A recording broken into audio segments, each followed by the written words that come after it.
May isang zombie na gustong maging tao. Siya si Cholo. At para makahalubilo sa mga tao, ay nagpractice siya kung paano gumalaw ang mga tao. Nagsimula siya sa paggamit ng chopsticks, kailangan hindi nanginginig.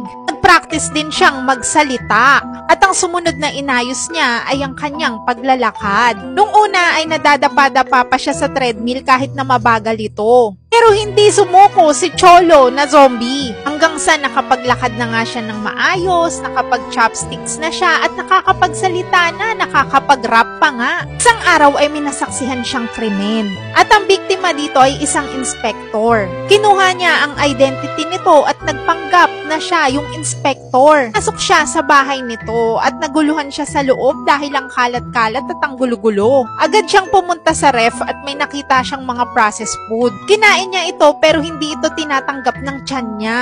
Kaya naman gumawa siya ng paraan para makabili ng food niya. Inaral niya maging inspector. At sa unang pagkakataon ay meron siyang kliyente. Meron itong missing dog at pinapahanap sa kanya. Maya-maya pa ay may nakita siyang ad sa TV. Ito ay isang foundation. Agad siyang bumili at nagpa-deliver nito. Pagka-receive ay pinahid niya kagad to sa buong katawan niya para matago yung pagiging zombie look niya. Nag-order din siya ng high-speed portable waistband ng Gujudu. Satisfied naman siya sa nabili niya kasi napakalakas talaga ng hangin nito. Pwede mo siyang i-clip dito sa bewang mo or kahit sa dibdib mo, hindi mo na kailangan pang hawakan. Drop-proof pa ito. Katapos noon ay agad-agad na siyang pumunta sa kanyang client. Pero nung makipag-meet up siya dito, isa pala itong bata. At binayaran lamang siya ng coin. Inis na inis si Cholo. Bigla pang dumating yung ate nung bata na ito. Akala ay may ginagawa siyang masama sa bata at kikidnapin niyang mga yun. Pagkatapos noon ay hinawakan siya nito at agad siyang tumakbo.